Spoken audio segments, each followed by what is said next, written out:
On March 31, 1995, Selena Quintanilla walked into a Days Inn motel in Corpus Christi, Texas, expecting to deal with a business problem. Instead, she walked into the final minutes of her life. She was only 23 years old. What happened next felt too brutal, too sudden, too unbelievable to fit the image the world had of her. Selena was shot after a confrontation with Yolanda Saldivar, a woman who had once been trusted inside her inner circle. But the most haunting part is not just that she was shot. It is that she was still strong enough to run. Wounded and bleeding, Selena made it to the motel lobby, where she identified the person who had attacked her before collapsing. In that moment, the life of one of the brightest young stars in American music was slipping away in one of the most ordinary places imaginable. Not on a stage, not in front of a screaming crowd, not in the middle of some glamorous tragedy. Just a motel, a hallway, a lobby, and a future ending in broad daylight. That is one reason Selena's death hit with such unusual force. It was not only violent, it felt deeply unfair. She was not a star in decline. She was not disappearing from public life. She was rising. By 1995, Selena had already become the Queen of Tejano, had won a Grammy, had built a devoted fan base across the United States and Mexico, and was standing at the edge of something even bigger, an English-language crossover that could have changed everything. She had youth, beauty, charisma, family, love, and momentum. She looked like possibility. She sounded like joy. She moved like someone whose real story was only beginning. That is why the shock cut so deep. The world was not mourning a legend from a distant past. It was mourning a woman who still felt vividly present, still unfinished, still on her way to becoming even larger than she already was. Selena did not die after the dream was complete. She died right as the dream was opening. And then grief exploded. News spread fast through Texas, through Latino communities, through radio stations, television screens, newspapers, and homes that had grown up with her voice. Fans did not react like they were losing just another celebrity. They reacted like they were losing one of their own. Selena had that effect on people. She was glamorous, but never distant. She was a star, but she still felt like family. Her death created a kind of wound that was both personal and cultural at the same time. Because when Selena died, it was not just a singer who was taken. It was a future, a bridge, a promise. To understand why that loss still hurts decades later, we have to go back to the beginning. Before the crowds, before the records, before the white bustiers and stadium lights, to the little girl in Texas who would one day make an entire world sing her name. Before Selena became a symbol, before the rhinestones, the arena lights, and the sound of entire crowds singing her name back to her, she was a little girl growing up in Lake Jackson, Texas, inside a family where music was never far away. She was the youngest of the Quintanilla children, and from the beginning her father saw something unusual in her. Not just talent, but instinct. Selena did not sound like a child pretending to sing. She sounded like someone who belonged inside music before she was old enough to understand the life it would demand from her. When the family restaurant failed, music stopped being just a passion and became survival. That is where Selena y los Dinos truly began. Not as a glamorous dream, but as a family trying to hold itself together through performance, long drives, small stages, and relentless work. Selena grew up not in ordinary childhood rhythms, but in the rhythm of rehearsals, road trips, local gigs, and family sacrifice. While other children were still discovering who they were, Selena was already learning how to stand in front of strangers and make them feel joy. That early life mattered because it shaped everything people would later love about her. Selena did not come from a world of polished industry manufacturing.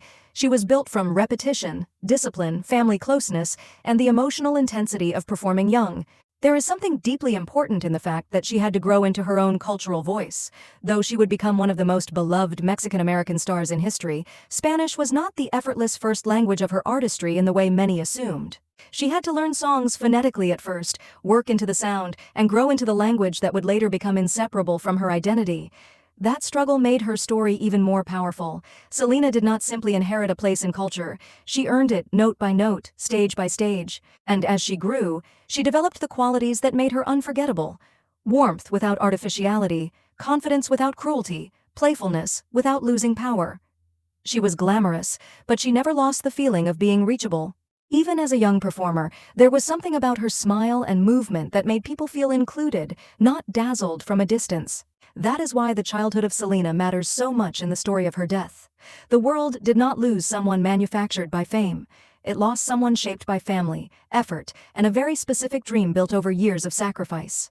Long before she became the Queen of Tejano, Selena was a girl singing because her family needed hope, money, and a future. And somewhere inside that hard beginning, she developed the quality that would define her forever. She made ambition feel joyful. She did not perform like someone escaping her roots. She performed like someone carrying them with pride. That is what made her rise so emotional for so many people later on. Selena was not just becoming famous. She was becoming proof that a Mexican-American girl from Texas, raised on struggle and family loyalty, could become something radiant enough to belong to the whole world. Before the records and awards, before the cultural myth, there was just that little girl on small stages, already learning how to turn love, pressure, and identity into music. Selena's rise was not the kind that happened overnight. It was built in dance halls, fairs, small venues, long nights, and years of proving herself to audiences who did not hand out respect easily. But once that rise began, it carried a force that became impossible to ignore. As the face of Selena y los Dinos, she was no longer just a talented young singer from Texas. She was becoming the heartbeat of a movement. Tejano music already had its world, its loyalty, its history, but Selena brought something new into it. She brought glamour, joy, youth, and an emotional openness that made the genre feel larger, brighter, and more alive. On stage, she was electric. She could command a crowd without ever seeming distant from it. Her voice carried strength, but it was her energy that made people fall in love. She danced like she belonged to the rhythm completely, smiled like she was sharing the moment rather than performing above it, and turned every stage into something warmer and bigger than it had been before she stepped onto it. That is what made Selena more than a singer. She felt like celebration. And the more the crowds grew, the more it became clear that her future was no longer limited to the circuit she came from. She was becoming the Queen of Tejano, not as a title handed down by critics, but as something audiences could feel in real time.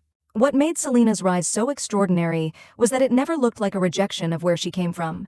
It looked like an expansion of it. She brought Mexican-American identity into the center of her image without making it feel closed off or inaccessible. She could represent a community deeply and still reach far beyond it. That is one reason her success felt so emotional for so many people. Selena was not simply becoming famous. She was becoming proof that a Latina artist from Texas could move from regional stages into national attention without losing the soul of who she was. Her albums grew bigger, the crowds louder, the fashion more iconic, and the sense of momentum more undeniable.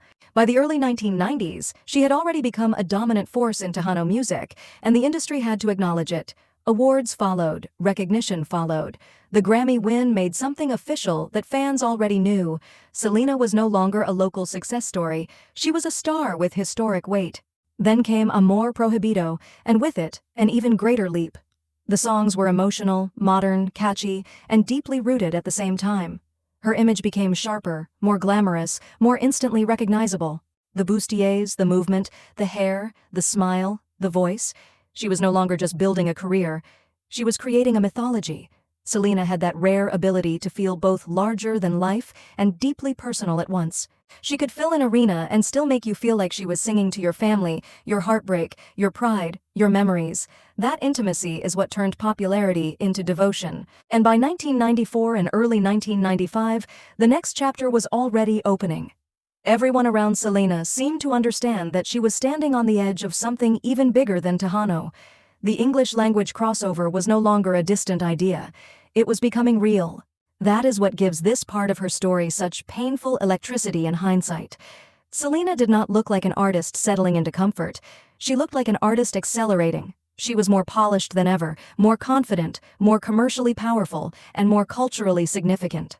She had married for love, built a powerful stage identity, won the loyalty of millions, and was preparing to step into the broader American mainstream at exactly the right moment. She was not leaving Tejano behind. She was carrying it with her into a larger future. That future seemed so close people could almost touch it. You can feel it in the performances, in the interviews, in the way audiences looked at her, in the way the camera loved her. Selena was no longer just a star of what she had already done.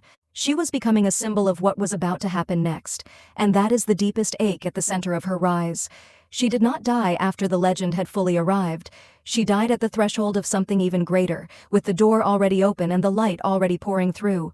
What made Selena's story so heartbreaking was that her greatest strength was also the thing that made her most vulnerable. She inspired trust.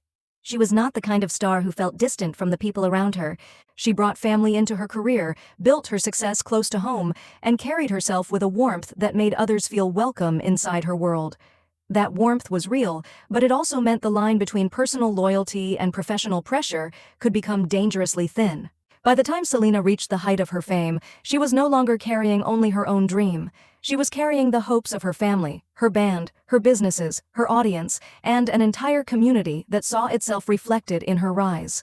She was expected to stay joyful, graceful, hardworking, and available to everyone who needed something from her. On stage, that pressure disappeared into charisma. Offstage, it had weight. Because the more Selena became a symbol, the less space there was for her to be simply a young woman trying to manage a life that was growing faster and more complicated by the day. That complexity mattered more than people realized. Selena was not only a singer by then, she was expanding into fashion, building her boutiques, growing her image, protecting her marriage, supporting her family, and preparing for the crossover that could change everything. Success had made her radiant, but it had also made her life crowded, with responsibility, expectation, business, and trust placed in the wrong hands. That is what makes the darkness in Selena's story feel so intimate. It did not come from some distant threat out in the world. It came from inside the circle, from the kind of closeness that fame can distort until affection, power, dependency, and control begin to blur. Selena had the kind of heart that wanted to believe in people. She had the kind of spirit that seemed to make room for others. But the tragedy of her life is that the danger was not waiting under stadium lights or behind screaming crowds. It was waiting in a place that should have been safe, inside the fragile space where trust turns into access. And that is why the days before her death feel so full of invisible tension. On the surface, Selena was standing in the brightest light of her career. The future was enormous, the momentum was real, the dream was close enough to taste. But beneath that glow, something had already begun to crack. Financial concerns, strained loyalties, and growing unease were moving quietly beneath the image the public still adored. Selena could fill a room with joy, but even joy cannot protect a person from betrayal. That is the unbearable truth at the center of this chapter. Selena was not destroyed by her talent, her ambition, or a life spiraling out of control. She was destroyed by a human breach, by trust poisoned from within. And that makes what happened next feel even crueler. When the end came, it did not arrive from the outside world she had conquered. It came from the one place she likely never imagined it would. On the morning of March 31st, 1995, Selena went to the Days Inn in Corpus Christi to meet Yolanda Saldivar over missing financial records connected to her boutiques and fan club. It should have been a tense business conversation, nothing more. Instead, it became the final scene of her life. After the confrontation turned violent, Selena was shot and managed to run from the motel room into the lobby, bleeding, terrified, and still fighting to stay alive. That detail is one of the reasons her death remains so haunting. Even in her final moments, she was not passive. She was trying to survive. She was trying to speak. She was trying to make it out. But by the time she reached the hospital, the damage was too severe. Selena Quintanilla was pronounced dead at just 23 years old. And in that instant, the future she had been moving toward, the English crossover, the expansion of her empire, the larger global stardom waiting just ahead, vanished forever. What made the tragedy unbearable was not only that she died young, it was that she died at the exact moment life seemed ready to give her more than ever before. The grief that followed did not stay private for long. It became public almost immediately, because Selena had never belonged only to the music industry. She belonged to her people. Across Texas and far beyond it, fans cried in front of television sets, gathered outside memorials, played her songs through tears, and tried to understand how someone so alive could be gone so suddenly. The line between celebrity and community collapsed completely in those days. Selena was not mourned like a distant star. She was mourned like family.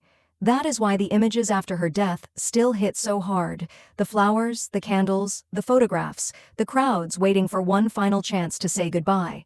Tens of thousands came to pay their respects, and the public mourning revealed something enormous about who Selena had become. She was no longer just a successful singer or a Tejano icon. She had become a symbol of pride, beauty, joy, and belonging for an entire generation of Mexican-American and Latino fans who saw themselves reflected in her. Her death felt like a personal loss because her life had felt personal too. And yet Selena's story does not end in the motel, or even at the funeral. That is the reason her legacy still feels so powerful. She left behind music that continues to live far beyond the era that created it.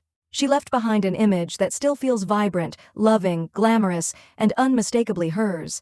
She left behind a cultural presence so strong that even people born after her death know her name, her face, her voice, and the shape of the loss. The saddest truth about Selena is that the world never got to see the full size of what she was about to become, but the most beautiful truth is that even in being taken too soon, she never disappeared. She became myth without losing her humanity. She became legendary without ever feeling cold or unreachable. Selena did not leave behind darkness alone. She left behind light, the kind of light that keeps glowing in music, in memory, in fashion, in language, and in the hearts of people who still speak of her as if she were gone yesterday.